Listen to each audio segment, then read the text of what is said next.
Bonjour, Alexia Miki. Merci. Et un petit cadeau de bienvenue.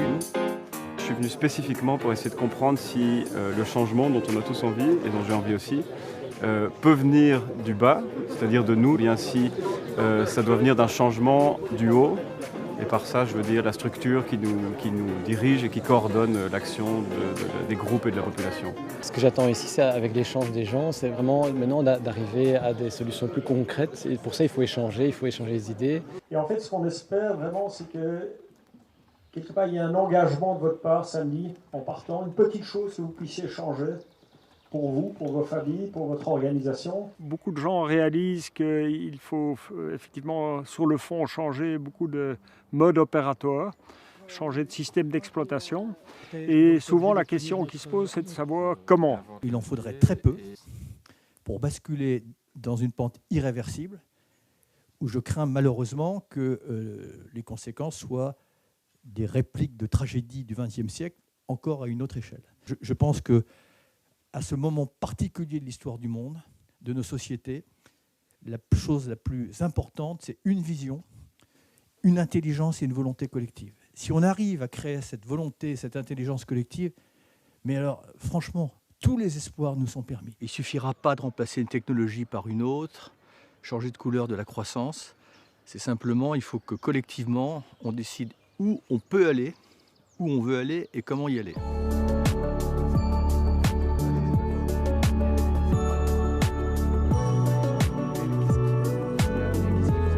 En fait, il y a tous ces gens intéressants qui viennent dans le fin fond de la forêt pour réfléchir. Je me suis dit, il y a quelque chose de nouveau qui est en train de naître. Il y a des gens qui ont envie de venir s'inspirer ici, dans la nature, dans la forêt. Et ça m'a fait sourire, en fait. Je me suis dit, génial, il faut y aller, il faut aller sentir ça. Moi, ce que j'aime quand je rencontre des chefs d'entreprise, c'est surtout leur motivation. Ce sont des êtres humains qui ont des sentiments, des émotions, et qui voient une incohérence entre cette partie du cœur qu'ils ont et puis cette partie ultra rationnelle de leur métier dans lequel on est essentiellement dans une course de profit.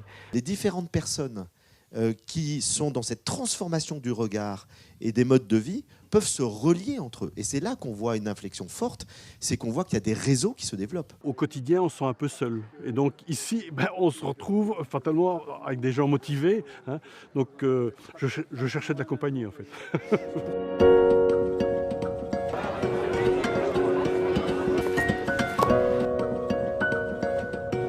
Alors ce qu'on propose, c'est une cuisine qui est saine pour l'esprit et pour le corps, mais qui est saine pour la planète aussi. Et donc on travaille en circuit court, presque en circuit fermé finalement avec notre propre ferme. On a inversé les proportions en fait. Là où dans un restaurant, on va dire classique, on est sur 2 tiers de protéines animales et 1 tiers de légumes ou de protéines végétales. Ici on a inversé, on est plutôt sur 2 tiers de légumes, on essaie de rendre le légume sexy et appétissant. Je pense fermement que les organisations, les entreprises peuvent être des leviers de transformation. Et quand un leader est plus résilient, plus connecté à lui-même, quand il est plus conscient de toutes les ressources qu'il peut mobiliser, le corps, le cœur, le mental et l'esprit, eh bien il est bien mieux équipé pour porter son message et impacter positivement l'ensemble de ses équipes, accélérer ainsi la transformation. La position que vous occupez, vous prononcez des mots qui ne sont pas habituels dans cette position-là, vous menez une révolution. Si on doit tous écrire sur notre feuille, la croissance infinie dans un monde fini est-elle possible indéfiniment? Ça fait 50 ans que tout le monde nous répète ça. La réponse est non, c'est pas possible. Pascal Canfin a dit « Si la planète était une entreprise, elle serait en faillite ». Le risque avec le genre de participants ici, c'est de partir un petit peu entre nous dans une grande utopie.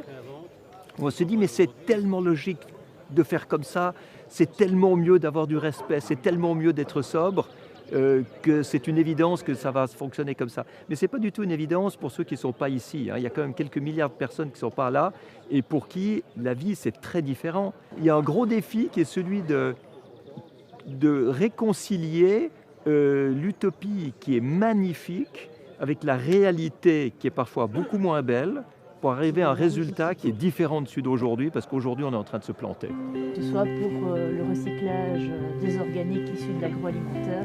Est-ce que tu peux gérer la boîte avec une vraie croissance qualitative? Qu'est-ce que tu ferais? et voir comment effectivement en tant qu'entreprise on peut impacter beaucoup plus fortement notre environnement. On a essayé de limiter vraiment notre empreinte écologique de cet événement via différents moyens. Donc, il y a ce groupe électrogène solaire derrière nous et qui alimente tout le campement. On a des savons qui sont bio, naturels, qui peuvent aller dans le sol et qui servent de shampoing et de savon. On a du dentifrice 100% naturel. On a une compensation via CO2 Logic. La nature, c'est aussi une source d'inspiration. Élever les consciences permet de démarrer le changement. Par ce genre d'événements, des moments de pause, on converge sur les solutions à apporter. Le changement, il vient par un désir de changement. Il y a une phrase de Che Guevara, je pense, qui dit « Seul le désir est révolutionnaire ». Comment on a effectivement cette transition vers un monde qui n'est plus orienté pour la croissance, pour la paix sociale, mais un monde qui se redéfinirait autrement sans créer un chaos social. Le fait d'avoir créé des connexions avec des gens qui sont vraiment dans des univers différents donne énormément d'idées, ouvre à la créativité et permet d'ouvrir un peu ses chakras. Je parle un peu d'éveil de conscience aussi. Et ce avec quoi je repars, c'est envie de partager ça finalement.